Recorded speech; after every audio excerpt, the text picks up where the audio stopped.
తెలియదు, ఊరికే అరవడం వల్ల ఏం ప్రయోజనం లేదని. మొత్తం సభ నడిచిన తీరు మీరు చూసిరు కదా.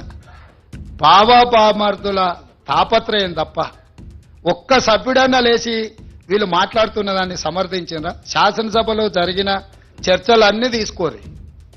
వాళ్ళిద్దరే ఆరాట పడుతున్నారు, వాళ్ళిద్దరే పోరాటం చేయాలని చూస్తున్నారు. మిగతా ఎవ్వరు వాళ్ళతో కలిసి రాలే. మంచిదే కదా, షాడో టీం ఎందుకు? నిన్నటి వరకు మీరే మంత్రులు కదా, నిన్నటి వరకు మీరు మంత్రులు చేసిన వాళ్ళు మీ దగ్గరనే ఉన్నారు కదా, ఓడినా గెలిచినా. వాళ్ళనే షాడో మినిస్టర్స్గా పనిచేయమని ఉండ్రు. మంచిదే కదా, ఇన్ని రోజులు పని చేయలేదు, ఒళ్ళొంచలేదు. ఇప్పుడన్నా ఒళ్ళొంచ పని చేయండి. షాడో మినిస్టర్ ఉంటే తప్పేముంది? వచ్చి చూస్తే ఖాళీ గిన్నెలే కనిపిస్తున్నాయి. మేము లంక బిందెలు అనుకొని వస్తే ఖాళీ కుండలు కనిపిస్తున్నాయాడా?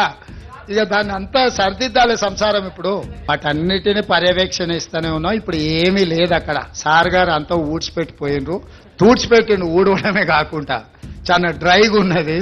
వాటన్నిటిని కూడా సమీక్షిస్తున్నాం. అందుకే కేంద్రం నుంచి రావాల్సిన నిధుల కోసం కూడా అక్కడికి వెళ్ళి కలిసినాము. వాటన్నిటిని పర్యవేక్షించుకొని అందుకే మీకు శ్వేతపత్రం ఇచ్చినాం. ఆల్రెడీ కాళేశ్వరం మీద ఆర్డర్ ఇచ్చినాం, చూసినావు కదా. మేడిగడ్డ అన్నారం బ్యారేజ్ల మీద ఏం చేయదలుచుకున్నాం ఇచ్చినాము.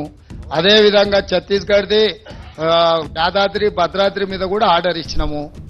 దాంట్లో జ్యుడిషియల్ ఎంక్వైరీలో వెళ్ళే వివరాలు, రికవరీ, రెవెన్యూ రికవరీ యాక్టులు ఇవన్నీ ఉన్నాయి కదా. అప్పుడే అయిపోలేదు, ఇంకా 30 రోజులే కాలే, ముందుంది కదా ముసళ్ళ పండుగ.